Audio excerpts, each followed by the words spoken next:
Derek Jeter was the face of baseball for 2 decades. He was classic baseball personified and a winner. But was he actually as good as his reputation suggests? Or was he just a pretty boy who happened to play for the right team? Jeter's path to Yankees legend wasn't handed to him on a silver platter like many assume. Derek was born in Pequannock, New Jersey, but moved to Kalamazoo, Michigan when he was 4. His father, Charles, was an alcoholism counselor, and his mother, Dorothy, was an accountant. They were strict parents who made Derek sign a contract every year outlining his goals and behavior expectations. Failure meant no baseball. Derek fell in love with the Yankees watching them on TV. He'd tell anyone who'd listen that he played shortstop for the Bronx Bombers one day. Kids at school thought he was delusional. At Kalamazoo Central High School, Jeter was good, but not great. He hit .310 his senior year with just 4 home runs. Not exactly superstar numbers, but what scouts noticed was his intangibles, his leadership, his clutch gene, and most importantly, his mental makeup. The Yankees drafted him 6th overall in 1992, and Jeter famously turned down the University of Michigan on a full scholarship to sign for $800,000. Hal Steinbrenner later said it was the best investment the Yankees ever made, but at the time,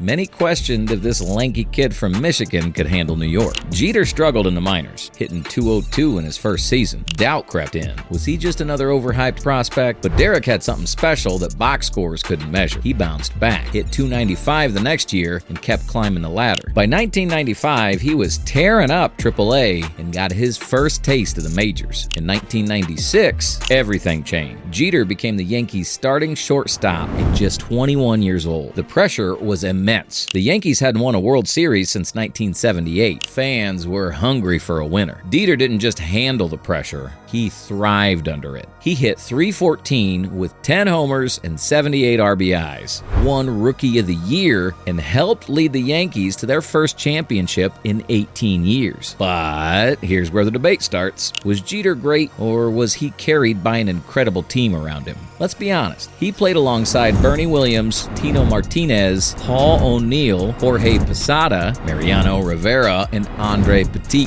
That is a Hall of Fame supporting cast. But Jeter was the glue that held it all together. He was the clutch hit, the steady presence, the leader, even as a rookie. From 1996 to 2000, the Yankees were unstoppable, and Jeter was right in the middle of it all. He wasn't putting up MVP numbers, but he was doing something more valuable. He was winning and winning when it mattered most. Game 6, 1996 World Series. Jeter drove in the tying run. Game 4, 1999 World Series. Walk-off single to beat the Mets. Game 5. 2001 ALDS, the first play that saved the Yankee season. That flip against Oakland is the perfect example of why Jeter's reputation might actually be deserved. With Jason Giambi charging home, Jeter appeared out of nowhere to flip the ball to Jorge Posada for the out. It wasn't something out of a scouting report. It was pure baseball instinct and clutch performance under pressure. But critics say that Jeter's defense was overrated. He won 5 Gold Gloves, but advanced metrics suggest he was actually below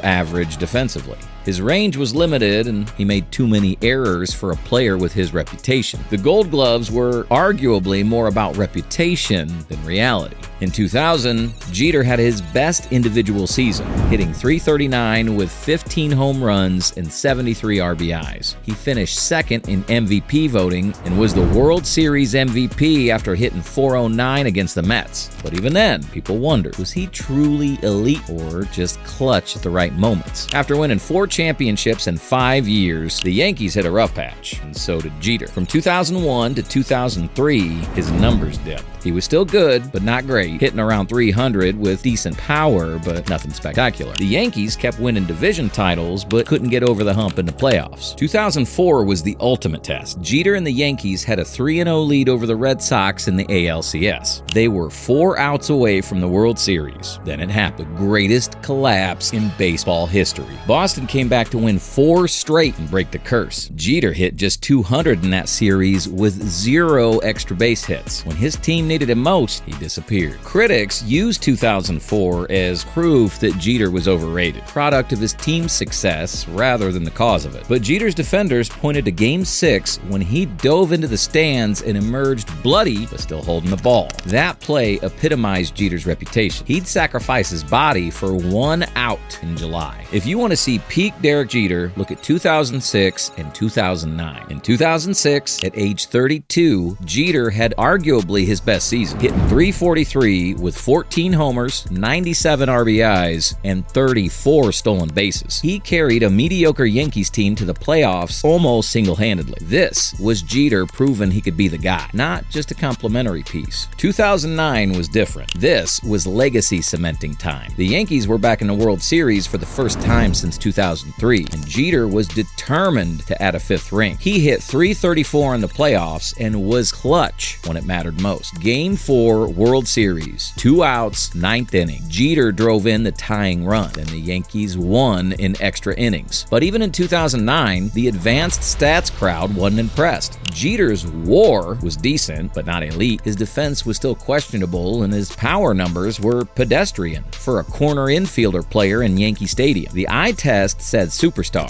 The numbers said merely a very good player. By 2011, Jeter was clearly declining. He hit .297 with just 6 homers and looked every bit his 37 years old. 2012 was even worse until he broke his ankle in the playoffs diving for a ball. Classic Jeter, giving everything for his team, even when his body was breaking down. 2013 and 2014 were painful to watch. Jeter's body was failing him. He could barely turn on fastballs, and his defense became a liability. But the farewell tour in 2014 was magical. Fans across America honored him because, regardless of his actual skill level, Jeter represented something bigger than baseball. His final game in Yankee Stadium was pure Hollywood. Jeter drove in the winning run in the bottom of the 9th because, of course he did. It was the perfect ending to a career built on perfect moments. But was it real greatness or just great timing? Here's the truth. Jeter was really good, but probably not as good as his reputation suggests. His career numbers are solid.